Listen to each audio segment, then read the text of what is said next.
نحمده ونصلي ونسلم على رسوله الكريم اما بعد فاعوذ بالله من الشيطان الرجيم بسم الله الرحمن الرحيم ان الله وملائكته يصلون على النبي يا ايها الذين امنوا صلوا عليه وسلموا تسليما اللهم صل على سيدنا ومولانا محمد وعلى آل سيدنا ومولانا محمد وبارك وسلم وصلی علیہ۔ حضرات محترم دربار عالیہ بحیرہ شریف کا یہ خادم آپ کو سلام عقیدت و محبت پیش کرتا ہے۔ السلام علیکم ورحمۃ اللہ وبرکاتہ۔ حضرات محترم بحیرہ شریف کے خادم، بحیرہ شریف کے ساتھ منسلک لوگ،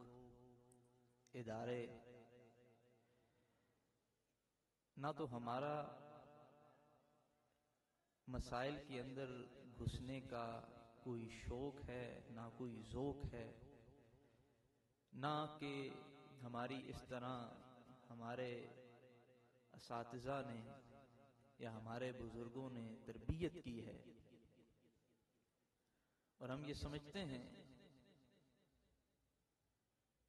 کہ مسائل میں پڑھنے کے بجائے دین کی خدمت کی جائے تو وہ زیادہ بہتر اور احسن ہے۔ لیکن مسئلہ ختم نبوت ایک ایسا مسئلہ ہے جس میں آپ کو بحیرہ شریف کے نبی کریم صلی اللہ علیہ وآلہ وسلم کے ساتھ محبت کرنے والے ہر زمانے میں ہر طریقے سے آپ کو پہلی صف میں کھڑے ہوئے نظر آئیں گے، اور اس زمانے کے جو تقاضے ہیں ان تقاضوں کو، ان چیلنجز کو پورا کرتے ہوئے، سمجھتے ہوئے ان سے مقابلہ کیا گیا۔ حضور ضیاء الامت کے زمانہ میں جب اس طرح کی شرارتیں شکل لے رہی تھی اور اس وقت زیادہ تحریری طور کے اوپر نبی کریم صلی اللہ علیہ وآلہ وسلم کی ذات کے اوپر وار کیا جاتا تھا، تو آپ نے تحریری طور پہ ان کا جواب دیا۔ جناب ہمارے اور آپ کے مرشد کریم پیر محمد امین الحسنات شاہ صاحب، آپ کے دور میں جب لوگوں نے جلوس نکالے تو آپ نے اس شکل کے اندر، محافل کی شکل کے اندر، نبی کریم صلی اللہ علیہ وآلہ وسلم کی ناموس، آپ کی عزت کا دفاع کیا، اور آج بھی ہم اپنا فرض پورا کرتے ہوئے آپ کے سامنے جو ہم سے بن پڑتا ہے، جو ہمیں سمجھ آتی ہے، ہم اس طرح نبی کریم صلی اللہ علیہ وآلہ وسلم کی ختم نبوت کا دفاع کر رہے ہیں۔ اور میں یہ سمجھتا ہوں کہ آپ سارے حضرات کا اتنی تعداد کے اندر کہ ہر سال یہاں پہ جمع ہو جانا، اکٹھا ہو جانا، یہ بھی اس بات کی دلیل ہے کہ ختم نبوت کسی اور کا مسئلہ ہو یا نہ ہو، یہ ہمارا مسئلہ ضرور ہے۔ کوئی اور ختم نبوت کے لیے لڑے یا نہ لڑے، ہم نے ضرور لڑنا ہے۔ اور ختم نبوت کے ضمن میں بہت سے دلائل دیے جا سکتے ہیں، لیکن شاید بحیرہ والوں کے لیے بحیرہ کے مرشد کریم حجت ہوں، لیکن ہر انسان کے لیے وہ حجت نہیں ہے۔ کسی علاقے کا بڑا سردار اس علاقے کے لیے حجت ہو، لیکن وہ ہر انسان کے لیے حجت نہیں ہے۔ تو اس لیے ہمیں دلیل ایسی چاہیے جو ہر مسلمان کے لیے حجت ہو۔ تو ہمارے اوپر ختم نبوت کے لحاظ سے یہ آیت کریمہ بڑی لازم اور ضروری ہے، کیونکہ اگر اللہ تعالیٰ نے یہ حکم ارشاد فرما دیا کہ نبی کریم صلی اللہ علیہ وآلہ وسلم کے بعد نبوت کے دروازوں کو بند کر دیا گیا ہے، اور کوئی انسان، کوئی شخص آپ کے سامنے کوئی شرارت کرنے کی کوشش کرتا ہے، ہر بار منطقی دلائل پیش کر کے، عقلی دلائل پیش کر کے ہر انسان کو راضی نہیں کیا جا سکتا، اور یہ بھی ممکن نہیں کہ ہر بار آپ کے پاس عقلی اور منطقی دلائل بھی موجود ہوں۔ لیکن ایک مسلمان، ایک مومن کے دل کے اندر اتنا اطمینان تو ہونا چاہیے کہ اسے یہ پتا ہو کہ میرے پروردگار نے قرآن مجید کے اندر یہ حکم ارشاد فرما دیا ہے۔ اللہ تعالیٰ فرماتا ہے ما کان محمد ابا احد من رجالکم۔ کیا لوگوں یہ بات سمجھ لو کہ محمد مصطفیٰ صلی اللہ علیہ وآلہ وسلم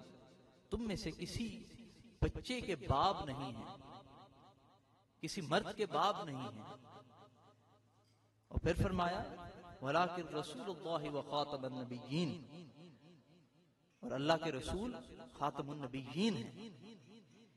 اب یہ آیت کریمہ اگر ایک مومن کو پتا ہو، ایک مسلمان کو پتا ہو، تو اس کے دل کے اندر اتنا اطمینان تو رہ جاتا ہے کہ میرے رب نے یہ حکم فرما دیا۔ آپ کے آگے کوئی منطقی دلائل رکھے یا نہ رکھے،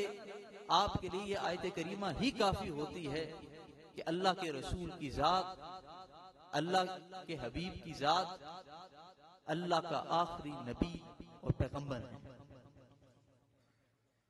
تو ذات محترم، یہ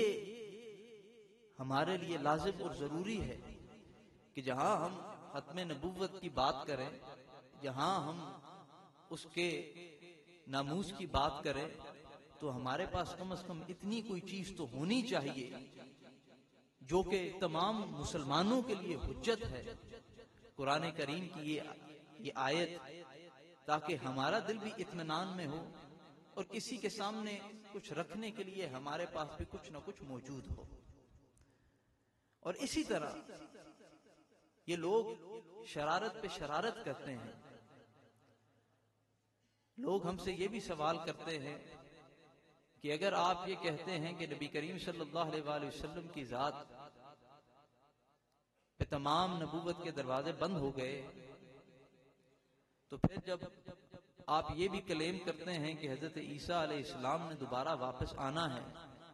تو اسے کہاں پہ آپ فٹ کرتے ہیں؟ اب ذات محترم یہاں پہ ایک بات سمجھیے، ہمارا کلیم یہ نہیں ہے کہ نبی کریم صلی اللہ علیہ وآلہ وسلم کے بعد کوئی نبی آ نہیں سکتا۔ ہمارا کلیم یہ ہے کہ نبی کریم صلی اللہ علیہ وآلہ وسلم کی ذات کے بعد کسی اور کو نبی بنایا نہیں جا سکتا۔ حضرت عیسیٰ علیہ السلام نبی کریم صلی اللہ علیہ وآلہ وسلم سے پہلے اس دنیا میں تشریف لائے، اور اللہ تعالیٰ نے ان کو نبی بنا کے بھیجا۔ ہم انہیں نبی تسلیم کرتے ہیں، پیغمبر تسلیم کرتے ہیں، اور ہمارا یہ ایمان ہے کہ جب وہ دوبارہ تشریف لائیں گے تو وہ کوئی نئی شریعت نہیں لے کے آئیں گے، کیونکہ اللہ تعالیٰ نے قرآن مجید کے اندر یہ واضح حکم ارشاد فرما دیا، اور اس سے پہلے یہ کلیم کسی اور پیغمبر کا نہیں تھا۔ جو بھی نبی آئے، جو بھی پیغمبر آئے، ان میں سے کسی ذات نے یہ کلیم نہیں کیا کہ یہ جو میرا پیغام ہے یہ آخری پیغام ہے، اس کے بعد اور کوئی پیغام نہیں آنا، میں اللہ کا آخری نبی ہوں، اس کے بعد اور کوئی نبی نہیں آنا۔ لیکن اللہ تعالیٰ نے قرآن مجید کے اندر یہ حکم ارشاد فرمایا حجۃ الوداع کے اوپر، آیت کریمہ ہے الیوم اکملت لکم دینکم واتممت علیکم نعمتی ورضیت لکم الاسلام دینا۔ کہ آج کے دن تمہارے لیے اس دین کو مکمل کر دیا گیا. تو حضرات محترم یہ کلیم اپنے آپ کے اندر ایک بہت بڑی دلیل ہے کہ اگر کسی اور ذات کے اوپر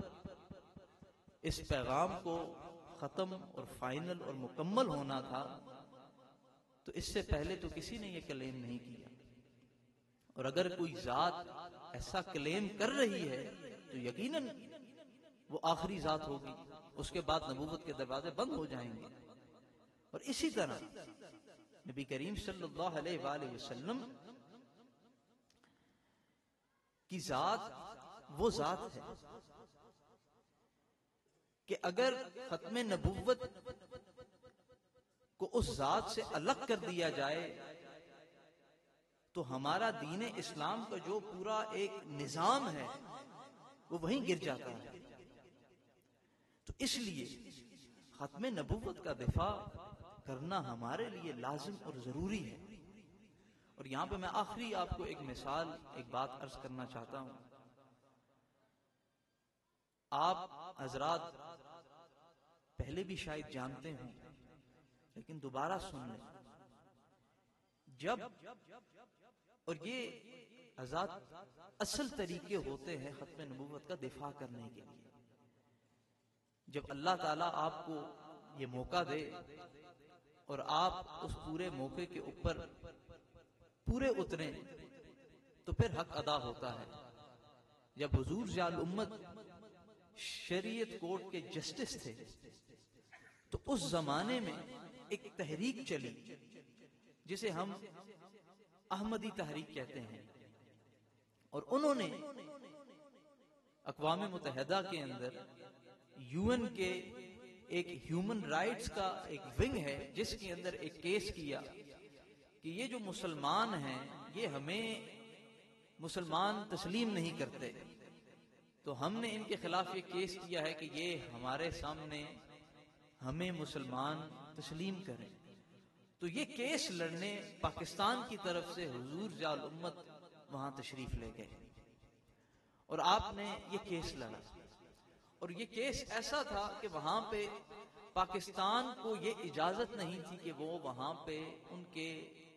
سامنے کھڑے ہو کے اپنے آرگیومنٹس، اپنے دلائل پیش کر سکیں، بلکہ صرف ایک ابزرور کی حیثیت سے پاکستان کو وہاں پہ بلایا گیا. تو نجی محفلوں کے اندر وہاں پاکستان ایمبیسی کے اندر جو وہ وکیل یا جوری کے جو لوگ تھے ان کو وہاں پہ حضور ضیاء الامت نے دعوت دی اور اپنا موقف رکھا. اور یہ موقف بڑا سہل، آسان اور سمپل سا ہے، اس کو بھی سمجھیے. آپ نے کہا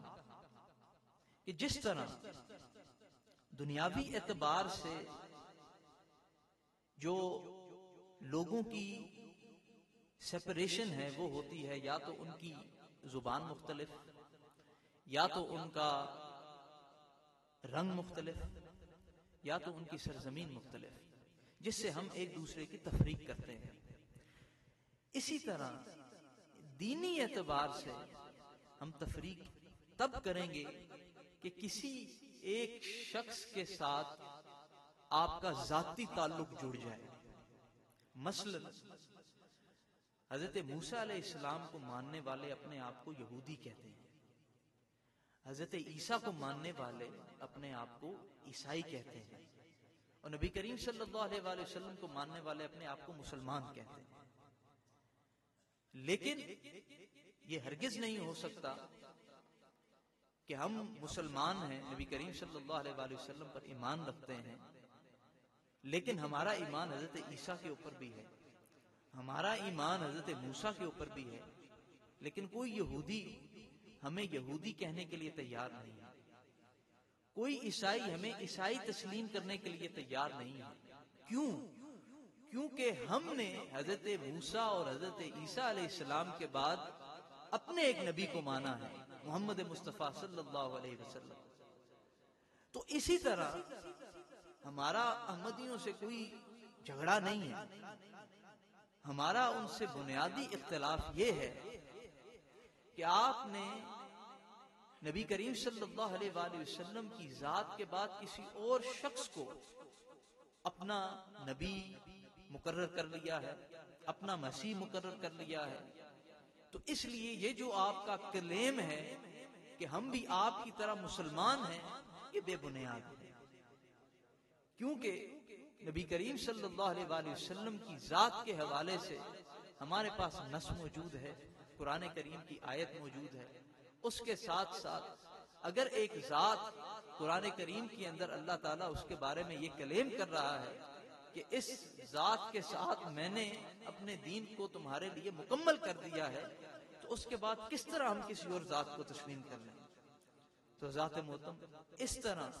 حضور ضیاء الامت نے اپنی کوشش کر کے، کاوش کر کے، ان لوگوں کے سامنے یہ دلائل رکھ کے، اور پھر فیصلہ پاکستان کے حق میں آیا کہ یہ جو کہہ رہے ہیں صحیح کہہ رہے ہیں، اور اگر اس چیز کو نہ مانا جائے تو پوری دنیا کے اندر ایک بہت بڑا نقصان ہوگا۔ تو ذات محترم بات صرف کرنے والی یہ ہے اور بتانے والی یہ ہے کہ نبی کریم صلی اللہ علیہ وآلہ وسلم کی ذات کے حوالے سے،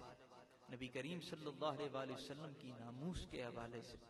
نبی رحمت صلی اللہ علیہ وآلہ وسلم کی ختم نبوت کے حوالے سے ہمیں ہر چیز کے اوپر کمپرومائز ہے، لیکن ہمیں ان چیزوں کے اوپر ذرا قطن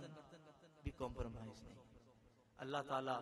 آپ کو اور مجھے نبی کریم صلی اللہ علیہ وآلہ وسلم کی سچی محبت نصیب فرمائے۔ اور ذات محترم میں یہ سمجھتا ہوں کہ وہ شخص جس کو نبی کریم صلی اللہ علیہ وآلہ وسلم کی ختم نبوت کے اوپر کوئی شرارت کرے یا ڈاکہ ڈالے اور اسے تکلیف ہو، اس کا مطلب یہ ہے کہ اللہ تعالیٰ نے اسے محبت مصطفیٰ دی ہے۔ میں یہ سمجھتا ہوں کہ اگر آپ کے دل کو تکلیف نہ پہنچے تو آپ پھر محبت مصطفیٰ سے محروم ہیں۔ آج آپ کا یہاں آنا، آج میرا آپ سے گفتگو کرنا، یہ اس بات کی دلیل ہے، یہ پیغام ہے کہ ہمیں اپنے نبی کریم صلی اللہ علیہ وآلہ وسلم سے محبت ہے۔ ہمیں حیا ہے اس ذات کی جس کی وجہ سے ہم انسان بنے۔ ہمیں حیا ہے اس ذات کی، وہ آئے تو دنیا کے حالات سنور گئے۔ ہمیں حیا ہے اس ذات کی جس کی وجہ سے قیامت کے دن ہم اپنے پروردگار کے سامنے سرخرو ہوں گے۔ وآخر دعوانا ان الحمد للہ رب العالمین۔ جزاک اللہ۔